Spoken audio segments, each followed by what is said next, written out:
Pittsburgh. Thank you, everybody. Now, was that a pretty dramatic entrance in all fairness, right? Made in America, everybody. Made in America. So I want to thank you, and we're going to start talking about a lot of things. We're going to talk about jobs. We have to bring jobs back. We're going to bring jobs back to our country. We don't have the same world right now as we had not so long ago. You know, our world has changed. I see that in France, they have the big soccer tournament, and they're afraid to have it because radical Islamic terrorism, and they're afraid to have it. They don't know what they're going to do. Maybe they'll have it. The police are saying, we can't handle it. And I'm saying to myself, boy, has the world changed, right? And we have to be strong. We have to be vigilant. We have to be smart. We have to be tough and cunning. And we can't let this crap happen. We can't, okay? We can't. We've got weak leaders, folks. We've got weak, ineffective leaders, whether it's on trade, whether it's on the military. Our military is in such a bad state. Everybody, and I've seen it, and I can't believe it, our jet fighters last week, they did documentaries. Our jet fighters were using parts from old planes in the graveyards, you know, the airplane graveyards. We're using parts, stripping those planes, using them on our jet fighters that are 18 and 20 years old. And this is the United States. And you know what, folks? We're going to change. We're going to change, and we're going to change fast.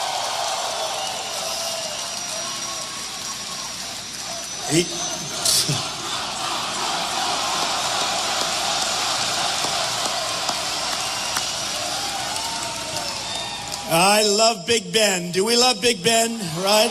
Big Ben. I just spoke to him. He's what a great guy. And he's with us 100%. What a great guy. And a champ. You know, he's a champion. 2 Super Bowls.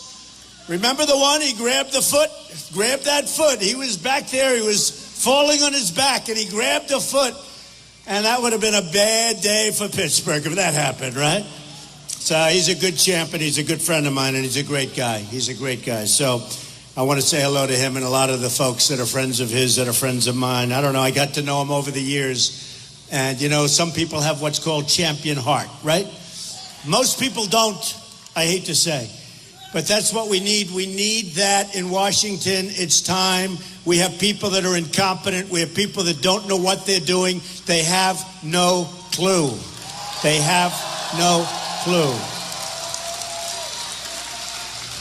Everything's political correct. I mean, you watch what you say something a little bit off, you end up with headlines. It's like a bunch of babies, like a bunch of dumb babies. And believe me, folks, the world is laughing at us. They can't believe what's happening.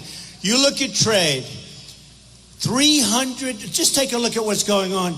Countries all over the world taking advantage of us. Mexico, we have a trade deficit, $58 billion a year, and they're killing us on the border. China, think of it. China, oh, we'll build the wall. Don't worry about it. We'll build the wall. We'll build the wall. We'll build the wall.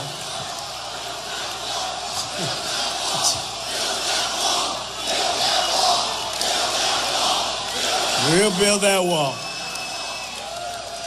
And by the way, the Mexican people are great. And the officials leading Mexico, they're great. It's fine. They're taking advantage of stupid politicians that we have running our country. I don't blame anybody. I blame our politicians. I'm not blaming. Look at China. We have a trade deficit with China of $505 billion a year. All right? $505 billion. How the hell do you come out of that hole and we can make great trade deals? And you know what? They're going to make great trade deals. When I deal on it, those deals are going to be great deals. They're going to be good for us. They'll be just fine for China. But right now, they have rebuilt China with our money, with our jobs, and they laugh at us. And what do? They have no respect for Obama whatsoever. They'll have even less respect for crooked Hillary. She's the worst. All right, she's the worst. They don't respect her. They don't respect her. And what are they doing? So they're taking our jobs, they're taking our money, and they're going out in the South China Sea, And they're building one of the big, great fortresses of the world right in the middle of the ocean, right in the middle of the South China Sea. Massive airport, for military I'm talking about. And guess what, folks? They're not supposed to be doing it, but they have no respect. So they take our money, they take our jobs, and they build these massive fortresses, right, that they're not supposed to be building. And I say to myself, wow, isn't that incredible?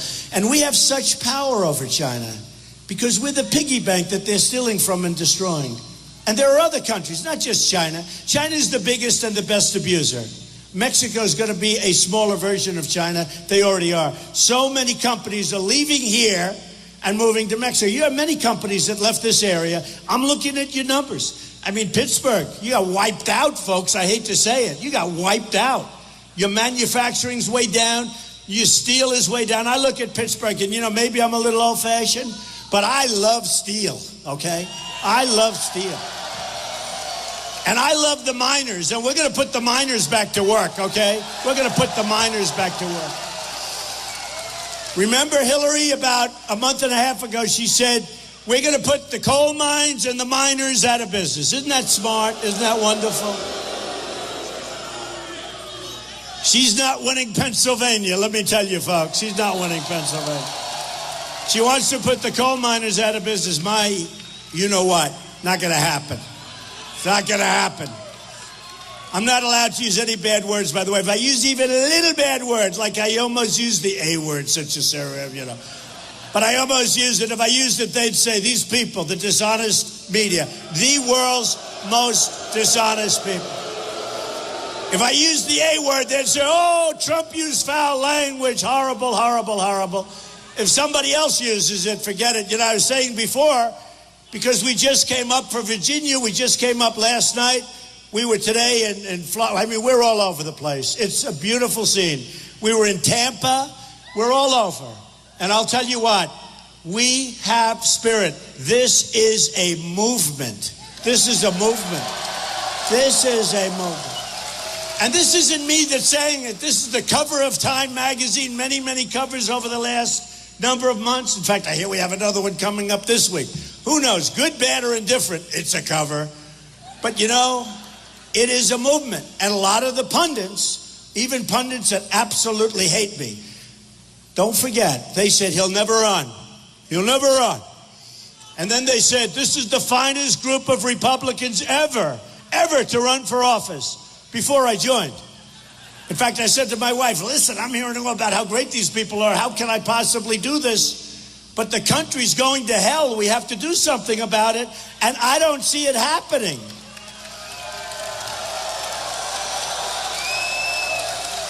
So I'm watching Fox, and Charles Krauthammer said, before I joined, said this is the single finest group of Republicans perhaps ever to run. Now, maybe he said since like World War II, but that's good enough. But perhaps ever to run for office, one of the finest groups. And I said to my family, I said, I just heard like these are the finest people ever to run. And then one by one, boom, boom. We start off with actually 18, not 17, but that's okay. Whether you call it 18 or 17, it depends on how you define a couple of them, right? But we start off with 18, and then 16.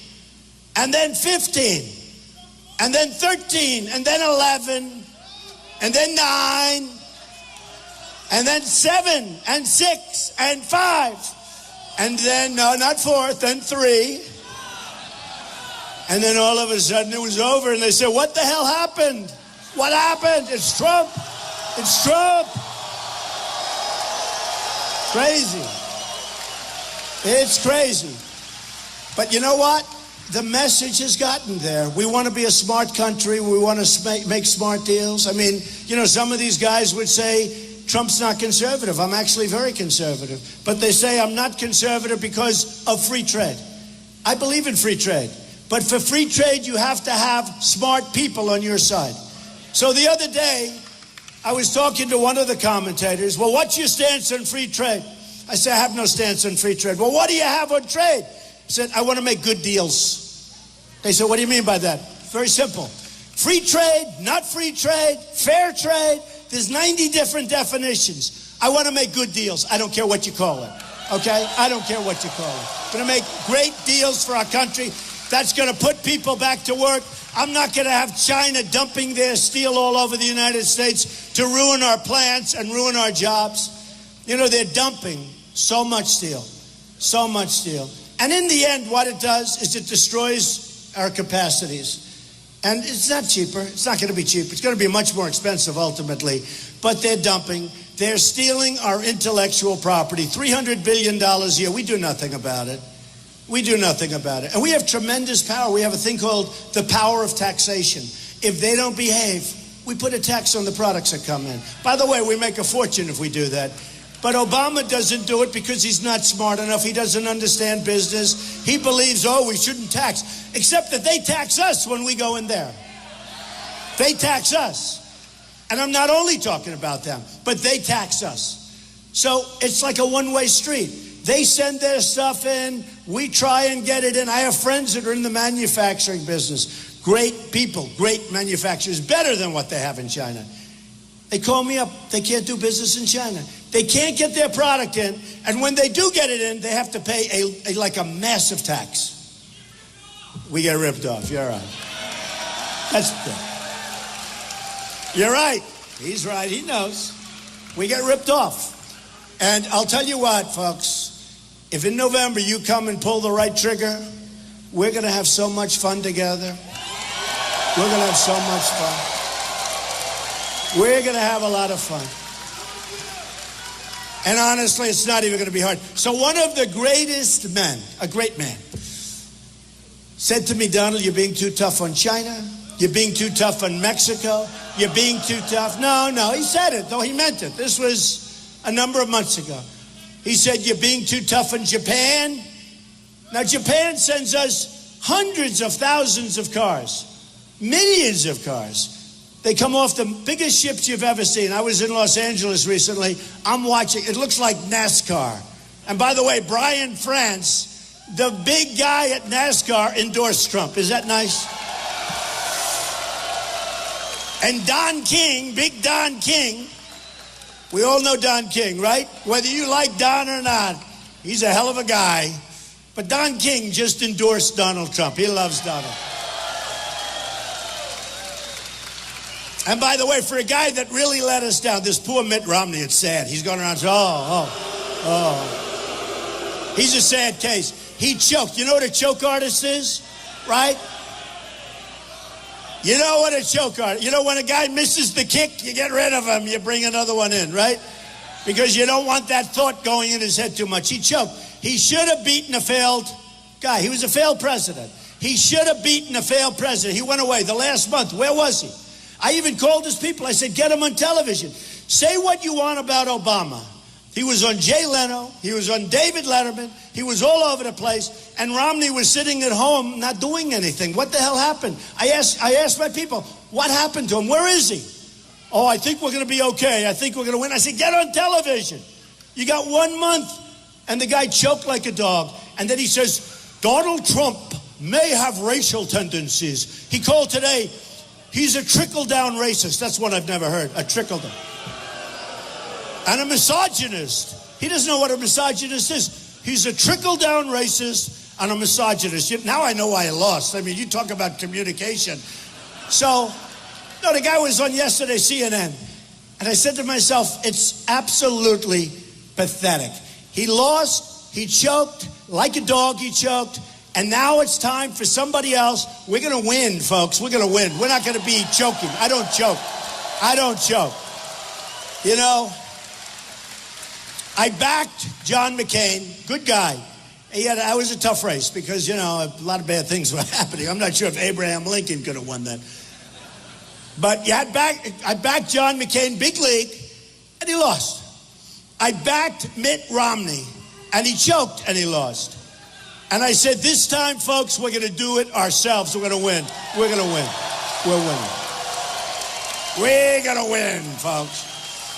We're not going to put up with this stuff. And we are going to win. You know, one of the great journalists actually called me. Happens to be liberal, but that's okay. Every once in a while, that's okay. Do we agree? Who cares? Who cares? You know, we're going to make America great for everybody. Not for conservative, not for Republican, not for Democrat, not for liberal. We're going to make it great for everybody, folks. We're going to make it great.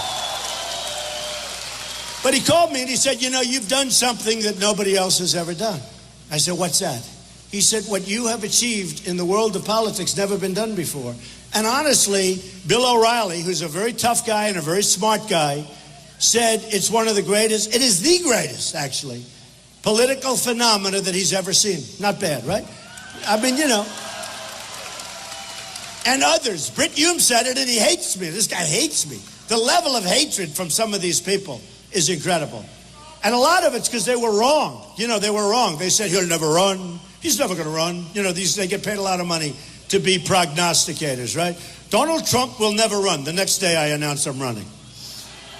Then they say, well, Donald Trump has decided to run, but he will never do very well because we have all of these great candidates.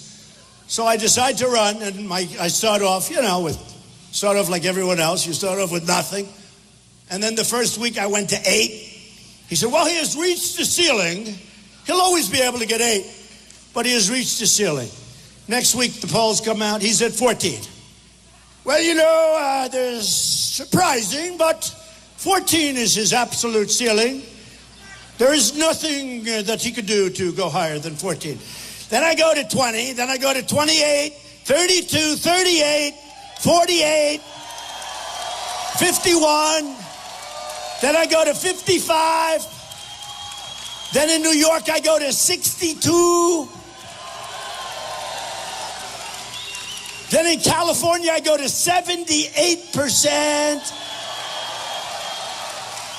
And you know what? Something that nobody talks about because they don't want to. If I was a Democrat, they'd talk about it plenty. In the history of the Republican Party, it's pretty long, right? You know, Abe Lincoln, we're talking about a long time. In the history of the Republican Party, I got the most votes. You got the most votes, not me. I'm the messenger. I'm a good messenger, you have to say that, right? Doing a good job. I'm just the messenger. But in the history of the Republican Party, Dwight D. Eisenhower, great guy. You know, he won the Second World War, although I think other people had something to do with it, in all fairness. But he was given a lot of credit for winning the Second World War. He runs for president. I beat him. Richard Nixon, we beat Richard Nixon. Ronald Reagan, who we love, we beat Ronald Reagan. We beat Bush, we beat everybody. In the history of the Republican Party, we all together, the movement, got the most votes of anybody in the history of the primaries. But I don't mean by like we beat them out, oh, we edged them. We edged them by like a couple of votes. No. By millions of votes. By millions of votes. By millions and millions of votes. You know, it's amazing. And the Republican Party, I'm not going to take full credit for it, but I'll take 99.9. The Republican Party got more votes and had the biggest increase, about 70% increase over what it was 4 years ago when we had that loser Mitt Romney representing us. 70% more people. And the people at the polls, you know, a lot of people, they work the polls for years, for 40 years. I've seen them, men, women, they're at the polls. And I'll remember in South Carolina and New Hampshire. New Hampshire, I love, you know, I mean, these are states where I did really well early. And it was an amazing thing, the feeling I have. And by the way, I'm going to make a pretty big speech on Monday. So stay tuned, folks. Stay tuned. I'm going to do it in New Hampshire because that was the home of my first victory. I went to New Hampshire. Bush was favored to win. You know, he's from that whole thing. No, low energy, folks, low energy. And he's not living up to his obligation because when he signed the pledge, it said, I will do this, meaning I will endorse whoever it is. It was me, and he says, I won't do it. So what he's doing is, you know, honestly, it's very dishonorable. But Bush was favored to win, except that I won in a landslide. And we won in Massachusetts. Now, it's nice that Tom Brady likes me. That helps, right? We got almost 50% of the vote. Think of it. we got almost 50% of the vote with like 8 or 9 candidates in there. Now, you know, I never got credit for that because when these pundits who hate me, some of them are okay, but most of them hate me. Most of them hate me. But when these pundits go out, right, they go out and they say, Donald Trump only got 34% of the vote. They don't say there were 15 candidates. Actually getting 34% of the vote with 15 people in the race is better than when I got 78% in California. And just remember this. With California, they had a lot of names on the board. You know, it's not like it's totally over. They could vote for anybody they want because all the names, or many of the names are on. So when you get all of these numbers, but all the time I had to listen to this because I think it's the largest field in the history of elections, the 17 or 18 people that started. So I was competing against all of these governors and senators and very capable people like Dr. Ben Carson, who's a great guy, by the way. Great guy. And a very capable guy, but I was competing against Ben. And he endorsed me right after the whole deal. And Chris Christie endorsed me, and he's been great. We've got great endorsements. We have great. By the way, we have so many great. Dana White endorsed me, you know, from UFC. And, I mean, we have I'll tell you what, I would put Bobby Knight endorsed me, Bobby Knight, and Lou Holtz, and Digger, and so many people. By the way, the Bobby Knight endorsement had to be one of the great endorsements ever. So I win New York in the primaries. And they said, oh, he's going to do great in Pennsylvania. So they're sort of conceding Pennsylvania, a place that we love, right? I went to school in Pennsylvania. I went to Penn. I went to the Wharton School of Finance, maybe the hardest school to get into in the country, the Wharton School of Finance. And I was very good, really good. But I went to the Wharton School of Finance, and I spent years in Philadelphia. And Philadelphia's not Pittsburgh, right? I know that. But we love Philadelphia, too. Brotherly love. And we do love Pennsylvania, and that's where it all comes together, right? But so I've been in this state, and I know this state very well. And this is a great, great state. So I win Pennsylvania big, big. And then I win Connecticut big. In fact, they just did a poll in Connecticut. Republicans are not supposed to even waste their time going to Connecticut. I love Connecticut. A poll just came in where I'm a few points behind, and people are saying that's incredible. A poll just came down in Pennsylvania, by the way, where we're leading. A poll just came out in Ohio where we're leading. A poll just came out in the great state of Florida. We're leading by 2 points, and we haven't even started campaigning yet. You know why we're leading? Because people are sick and tired of this stupidity that's going on with our country. They're tired of it. They're tired of it. We're going to have a great country, and we're going to have a country that's unified. We're going to have a country. I thought one thing about Obama. I thought that Obama would be a cheerleader for the country. That's the one thing. I never thought he was going to be the president in terms of greatness. I thought he'd be a great unifier, a great cheerleader for the country. He is a great divider. The country has practically never been so divided as it is now. And we're going to bring everybody together, folks. White, black, we're going to bring everybody together. We're bringing our country together. The richer, the poorer, everybody. And you know, one of the reasons we're going to bring it together, it's the old story. It's called jobs. Because I'm not going to let other countries take our jobs, like Carrier, where they move their factory to Mexico, they fire everybody. And Ford, where they take tremendous numbers of people out of our system and they build these massive plants in Mexico. And so many other countries, you know, it's funny, so many of these companies, they're run and owned by friends of mine. So now I'm getting calls. They say, Don, please don't mention my company. Please don't mention my company. And I'm running out of companies now. I know so many of these guys. But you know, when people are friends, you don't mention their companies, right? Should I or not? Should I? Yeah. I won't. No, you got to be loyal. So, but by the way, there's no shortage, I can tell you. The list is a mile long of companies that are leaving. Look at this area. In 10 years, you've lost 45-50% of your manufacturing jobs. Who ever heard of a thing like that? I mean, first of all, NAFTA is like one of the worst things ever to happen to our country from an economic standpoint. And who signed NAFTA? Bill Clinton.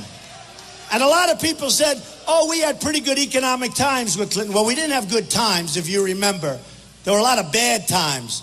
First of all, he was impeached. There was a big impeachment mess. It was a mess, just like it will be with Hillary. With Hillary, it'll be worse. But remember this, a thing called impeachment. Remember the turmoil and the holy mackerel. But just think, we did okay. But the people that followed him, because of that horrible thing he signed, got killed because NAFTA stripped the jobs out of this country. I toured New York. I toured Connecticut. I toured Pennsylvania. I toured all over the place. I was in Maryland. I look at places that were vibrant 20 years ago with incredible factories. And those factories, you could buy them for $1. You can buy them for nothing. And actually, from a real estate standpoint, you should do it. Because if I win, those factories are going to be put back to work again. Believe me. Believe me. Although they're in pretty bad shape, they'll probably just rip them down. But we're going to have our jobs back, okay? Not such a bad investment. I just saw this recently. It's in one of the papers. That cashing in. Illegal immigrants get $1,261 more welfare than American families. They get think of it. This is illegals. $5,692 versus $4,431. So they get more money than American families get. Where are we? What are we doing? What are we doing? Now, what are we doing? You know, they're all screaming, build a wall. It's not just a wall, but we are going to build a wall. You know, recently the president of Mexico from a few years ago, Vicente Fox, he was on television. Well, you know what happened? And he threw around the F-bomb. And he said, we will not finance or give the money to build the wall. But he said it differently, because he said, we will not pay for that F-bomb wall. The F-bomb. He used the F-bomb on live television on CNN. I said, whoa, he's going to be, it's going to be so bad tomorrow. Wait till you see it. Nobody wrote about it. Can you imagine if I used the F-bomb? Would that be? That would be the electric chair, right? They'd give Trump the electric chair. Okay, if I used the F-bomb. So he said, we will not, under any circumstances. This is the way he said. He was going crazy, sitting in a chair. I thought he was going to have, look, I won't say it. But he was going crazy. But we will not pay for that F-bomb wall. And I said, whoa, is he in trouble?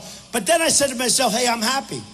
Because 2 years ago he says, we will never allow that wall to be built. So now at least he knows it's going to be built. And the reason, this is very important. The reason that they're going to pay for it, we're going to have a great relationship with Mexico, much better than we have now. We don't have a good relationship. When Sergeant Tamburisi, remember Sergeant Tamburisi? He made a wrong turn. He had a lot of difficulties. When Sergeant Tamburisi was there, they kept him in the worst prison. They treated him horribly. They should have let him go. He had difficulties. They should have let him go. And they didn't let him go. And I don't even know if anybody called. I tell you what, I would have been on the phone the first night. I would have called the president of Mexico. I say, let him go. Let him go. I don't think Obama ever called. The guy was in there for, a long time. And I helped him out. And Greta helped him out, I have to say. Greta Van Susteren helped him out. And I helped him out. But relationship is you call him up, you say, do me a favor, guy made a mistake, let him out. Because the people were going crazy. And how about this? Bergdahl, right? Sergeant Bergdahl. Sergeant Bergdahl. Here's the way we deal, folks. We get Bergdahl, a total traitor, where probably 5 or 6 people were killed trying to find him. Definitely 5, probably 6 killed going out trying to get him back. So we get Bergdahl, and they get 5 of their worst killers that they've been after and trying to get out of prison for 9 years. So we get 1, they get 5. Those 5 now, I saw just the other night, they're back in the field trying to kill everybody, including us. Folks, we got to be so much tougher and so much smarter. I call him the 5-for-1 president. And how about the deal with Iran? We get nothing. We gave them $150 billion. And it was only after that, remember they took our sailors, our 10 sailors? And they would have kept them forever, except they wanted the money. It was due the following day, right? So stupid they're not. So they humiliated us. They humiliated the sailors. Then they let them go. And I remember after a few days, and Kerry said, we would like to thank Iran. They got $150 billion. All right? Who the hell would have kept them? So they would have kept them, believe me. And that should have never happened. We had hostages. We should never have negotiated while those hostages were held. We should have said, gone into the room, say, release your hostages. If you don't release the hostages, the deal's out.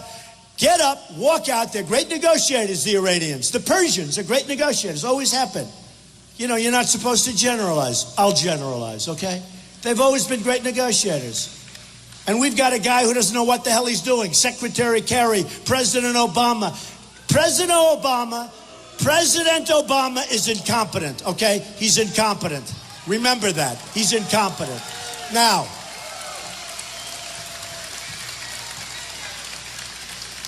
yeah, we have a president who's just doesn't have it.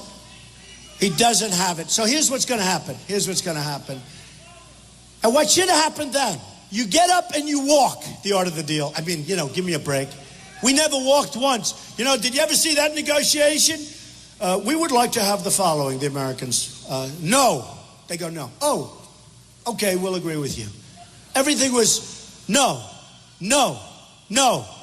Okay, we'll take it. We'll take it. Never walked, never left. They should have said we have to have our prisoners back. Say, look, folks, they don't help you. Good for us. Our people are angry. Good thing for us. You got to release them. They were so no. They're going to say no. We're not going to do it. And then you say, sorry, we can't negotiate. You leave the room. You get on the plane. You double up the sanctions. By the time you land in Washington, you can turn around the plane. The prisoners or hostages will be released. 100%. Like 100%. You know. I hate to say the art of the deal because that's so simple. Who would even write about it, right? Who would even have to write about it? So, and then you start negotiating. And the other thing, I negotiate 2 points. And then nuclear is very important. I love negotiating but you have to get a good deal. Not a deal that's going to destroy Israel, which this deal will do. This deal is so destructive for Israel and our country that how they could have allowed it to happen is incredible, okay? How they could have allowed it to happen. So, I want 2 things. I want our prisoners back before we start. They would have been back 3 years ago. That was the longest negotiation. You know, usually a negotiation that takes that long is no good. That's number one. But, you know, we sat there just for years just giving them everything they wanted. How about this? They were dancing all over Iran at the deal before it was signed. Who the hell signs a deal when the whole country is saying how stupid you are getting this deal before you signed it? But they wanted to sign the deal. Horrible for our allies, horrible for Israel, very bad for us. We've created a real power. The second thing I wouldn't have given them, I would have never given them the $150 billion back. Would have never. And I would have done it. You know, my father was a great guy. He was a builder in Brooklyn and Queens. And he said to me, I learned a lot. And I'd sit at his knee, and I learned by osmosis. He didn't really teach me. I just learned. You know, he'd be on the phone with a plumber or with a sheetrock guy or with a pipe fitter. And he'll say, no, you got a lower price. Can't do it, got to lower. You know, I grew up with that. It was like in your brain. And now we're doing the old post office. We're way below budget, way ahead of schedule. Everybody wanted it in Washington, D.C. The old post office in Pennsylvania Avenue, right near the White House. I always said, if I don't make it, folks, I'm still going to be living in Washington, D.C., okay? And it's going to be a great building. It's going to be, I think we're going to make it, right? What, don't you think? I'll tell you what. I'll tell you. I really think we are going to make it. And I think we're going to make it big league. And we're going to turn our country around. By the way, the old post office. So the old post office right now is almost 2 years ahead of schedule. And I told my people, don't say 2 years because it's not a believable number. It's almost 2 years. But I said it's not, but just say it's a year ahead of schedule. Because 2 years, it almost sounds too much. But so I'll say it. We're 2 years, but we're a year ahead of schedule. And we're under budget, and the quality is much higher. I think it's going to be one of the great hotels of the world. It's going to be Trump International Hotel on Pennsylvania Avenue. And we're going to open in September. But I think we're going to have probably our opening ceremony toward the end of October. I don't want to have it too early. But think of this. We're under budget and ahead of schedule. Do you ever hear that from our government, right? You ever hear that? Never hear that from our government. So, a lot of things are happening. The run has been amazing. The crowds, the momentum, and the movement has been amazing. No matter where we go, we have 20,000, 25,000 people. In Mobile, Alabama, we had 35,000 people. We have by far the biggest crowds, far bigger than Bernie Sanders. And by the way, Bernie was second, I have to say, but it wasn't even close. But, you know, during this whole campaign, and I was saying a number of weeks ago, I think weeks ago, we had a crowd, 17,000, Bernie had 3 on the same night, different cities. So we had 17. And I had the folks at CNN, actually, and they were saying, this is so-and-so from CNN. I'm at a Donald Trump rally, and everything's good. And you got to see the spirit in the room. People are going crazy. They're standing ovation. There were seats, and nobody was sitting down. The people were going crazy. And you listen, it sounds like there's 200 people standing there, right? And that's the end. And now over to you. And then Bernie Sanders rally. So they didn't mention 17,000 people, right? Or 18,000, whatever it was. It was a lot. Now they go to Bernie Sanders. We're at the Bernie Sanders rally. It's a massive crowd of 3. They have to have at least 3,000 people. It's unbelievable. Look at all the people. So I have 17,000 people, and it's like falling asleep for the reporters.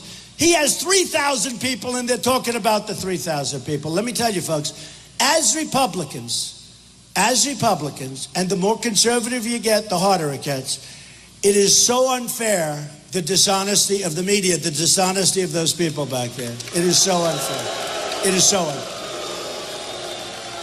But the beauty of it is that the people are really smart. They get it. I mean, they really understand what's going on. It's an incredible thing to see. They get it. That's why I love my protest. You don't see any protesters.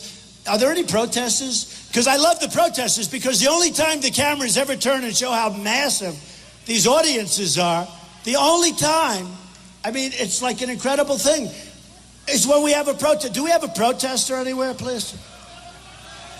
Sometimes, you know what I'm going to start doing? Taking friendly people, putting them up in corners of a room and letting them protest, okay? That's the only time. I didn't think they could move the cameras. I thought they were maybe modern equipment, it's fixed. And then about my third speech, we had a protester, bad guy, nasty, loud, started swinging at people. And when my people swung back, it was like, oh, my people are terrible, right? My people are terrible. But this was a loud guy. And then all of a sudden, it was in like a strange corner of the room, and those cameras that I didn't think could move, I thought they were fixed wing. All of a sudden, they're bent like a pretzel. They're getting the protester from every angle, every shot. Now, there's tremendous dishonesty, folks.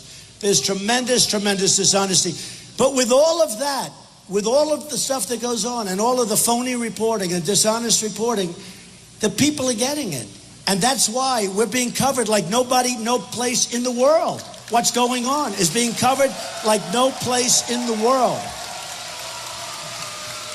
You know, the Republican Party was a little bit staid. Is that a nice way of saying? A little bit staid. Staid. You know how to spell staid, right? And the Republican Party was not exactly the most exciting place to be.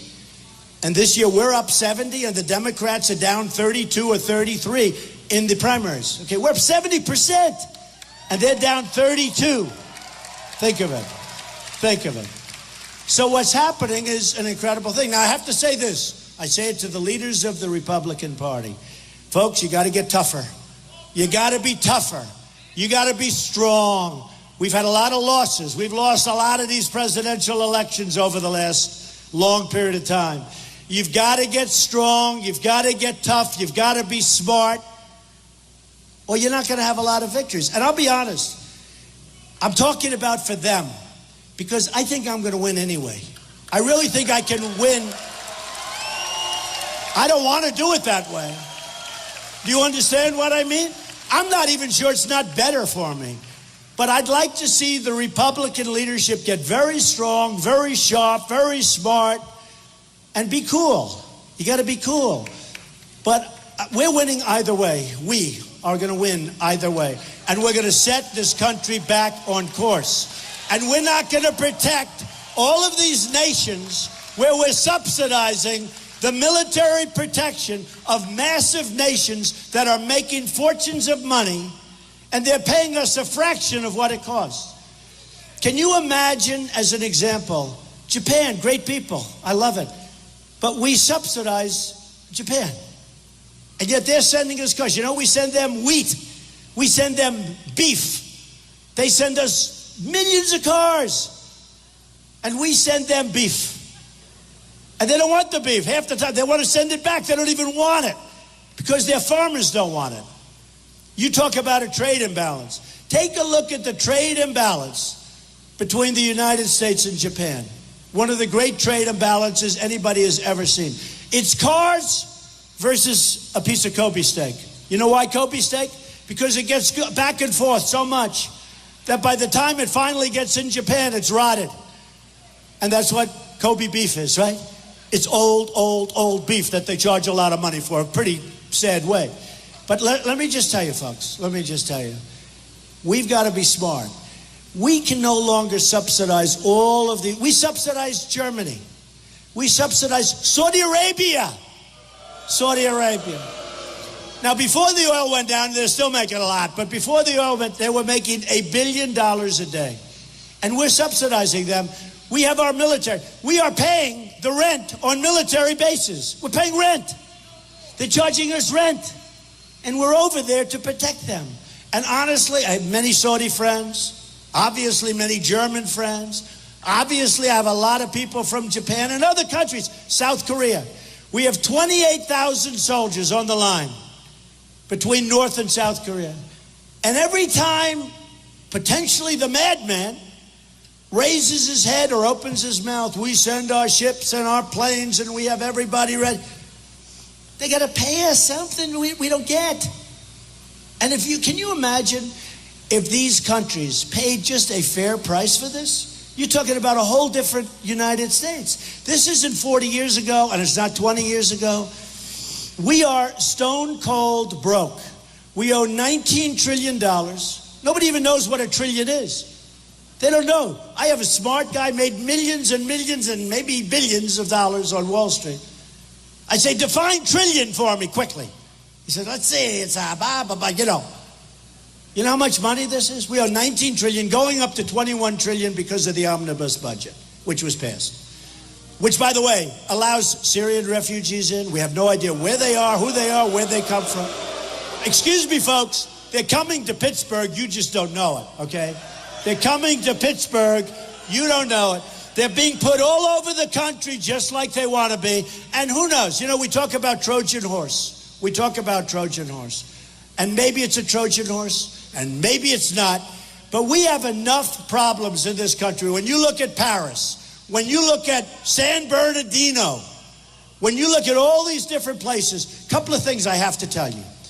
We're going to give you a massive tax decrease and get this country back to work for business and for middle.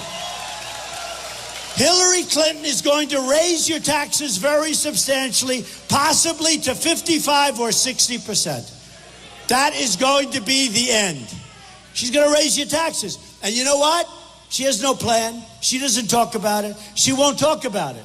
She's got to raise them to at least 55%. I'm lowering taxes substantially for the middle class who are being run out of our country, and I'm lowering them for business. Big league. Another thing, we're getting rid of Common Core. We're going to bring education local. Local education.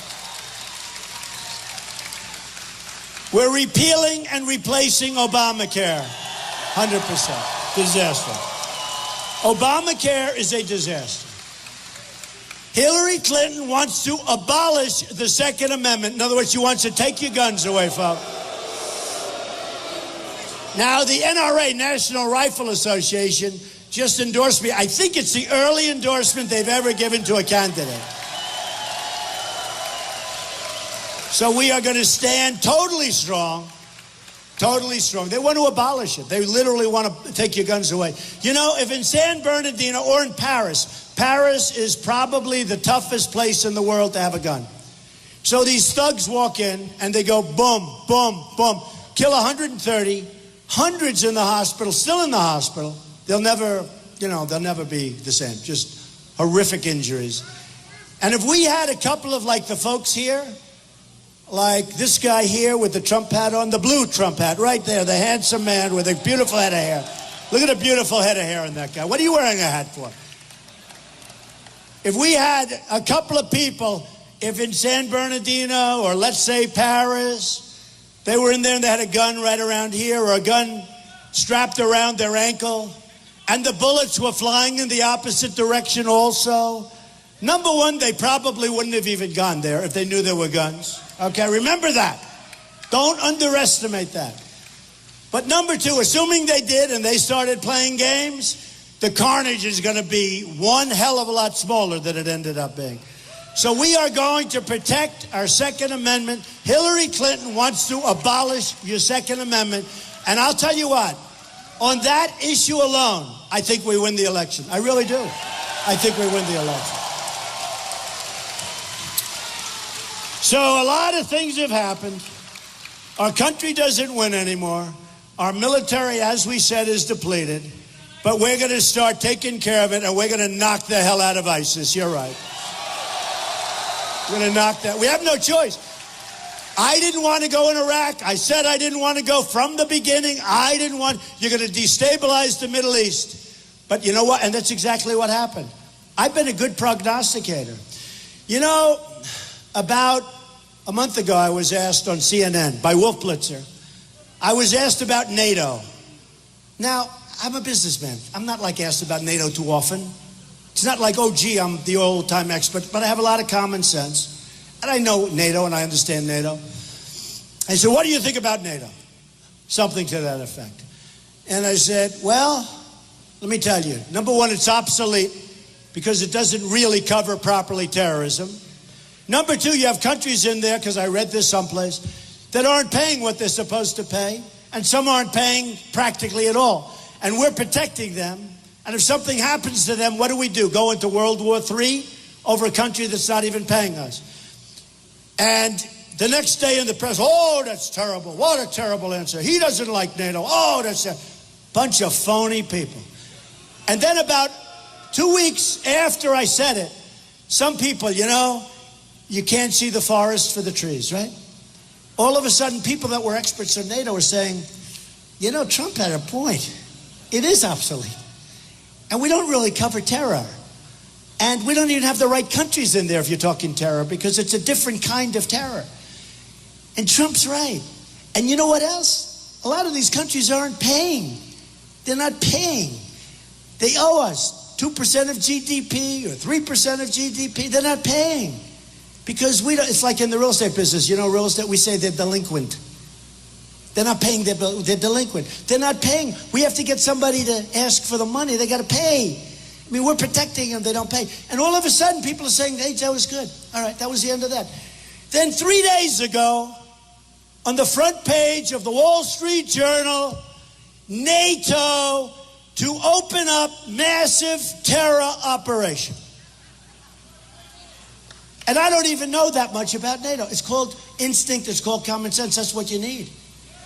And they don't give me credit. They only said in the article, like a little half sentence, Donald Trump complained about it also. Oh, great. Thank you very much. I appreciate it. Because of me, and they've taken like one of their top generals, and they put him in charge. Good thing to do, by the way. Good thing to do. But I'm the one. If I didn't give that answer, and then the answer got a lot of heat, and then it got a lot of praise, but now they open front page of the Wall Street Journal, whole big article.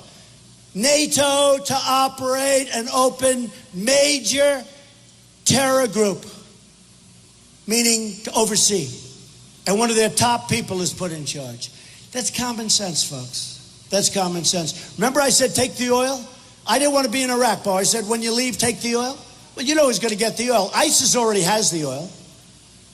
And Iran's going to get the oil. You think Iran made a good deal with their deal? They made an even better deal because we practically handed them Iraq. For years, they would fight each other, right? They'd fight. Their military was almost identical. They'd go 10 feet this way, 10 feet that way, 10 feet. Then they'd take a break for 2 years. Then they'd fight. That's what they do, they fight. We found that out. They go and they fight, and this went on for decades. Then we decapitate, stupidly, we decapitate one of the militaries.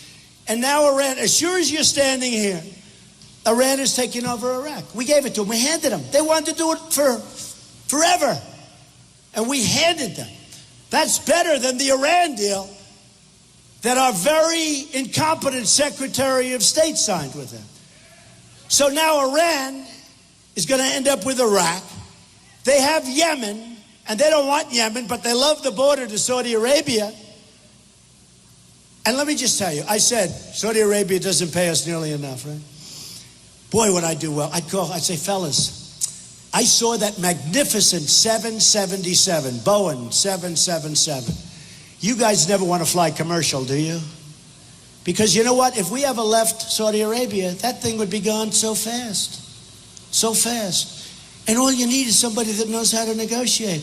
They got to pay us for our services. They got to pay us. And if they pay us, we have a whole different country.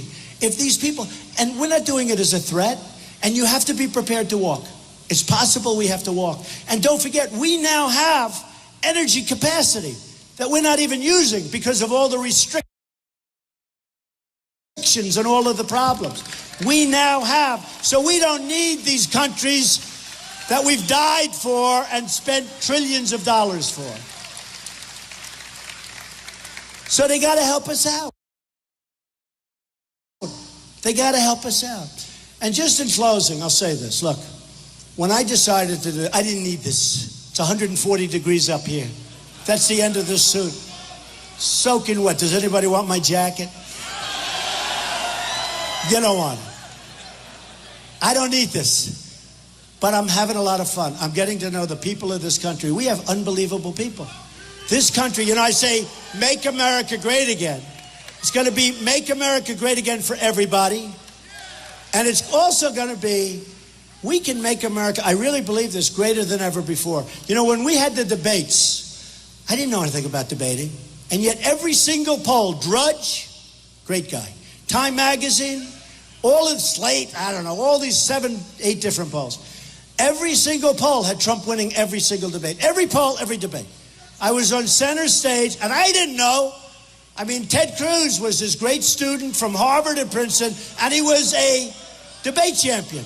And they had me winning every debate. Okay, I don't want to get into, you know what? I like Ted Cruz.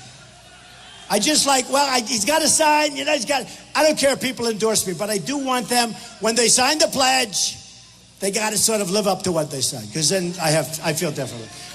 But we did great. But here's what happened. They go out, they go on Fox, they get 24 million people, the largest in the history of cable, right? Then a few weeks later, CNN goes on with a debate. The largest in the history of CNN. They cover wars, they cover big events. The debate. They have 23 million people on CNN, largest in the history of CNN, with all they've covered, and with their long and very incredible history. So they have the two biggest events in the history of cable television. Now, I'm not going to say it's because of me, but let's say if I wasn't in, maybe, what would you have, 2 people watching? Okay. So something's happening out there. It's a great thing. It's a beautiful thing to watch. I'm telling you. There's a movement going on that's incredible. One of the pollsters say, any number that Donald Trump gets, you can add something to it. Because a lot of time, it's a very embarrassing statement. You know, it goes both ways. Sometimes you'll have this stiff who's a nice person, and everybody wants to say, yes, I'll vote for him. But then they get in, they vote for somebody else. With me, it's just the opposite. They say, when he goes into the vote, they won't tell us because they don't want us to know that we're voting for Donald Trump. Somebody said he's too tough. Hillary says, I don't like his temperament. She said, I don't like his tone. We have people chopping off the heads of Christians and anybody else that gets in the way in the Middle East. We have people killing people at the border like you've never seen before. The crime is far greater than anybody knows. I was right about that, by the way. And we have all of these things happening.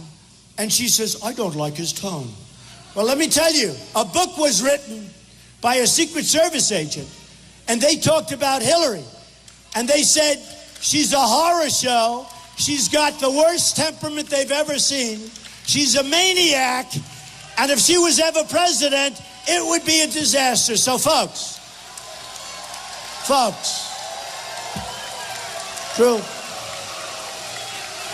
true, so true. So, folks, we don't win anymore, but we're going to win. We're going to win with our military. We're going to win on trade. We're going to win at the border. We're going to win with health care. We're going to win with education. We're going to save our Second Amendment. We are going to win again, folks. We are going to win so much. I won't go through the whole exercise, which I love doing and you love hearing, but you know what? I won't do it. I'm just telling you, she says, do it, please. I'm just telling you, we are going to win so much. You're going to be so proud of your president, and you're going to be so proud, much more importantly, you're going to be so proud of your country. We're going to win. We're going to reduce your taxes. We're going to save your Social Security. We're going to win at every single front. I love you, Pittsburgh. Thank you very much, folks. Thank you. Thank you. Thank you very much.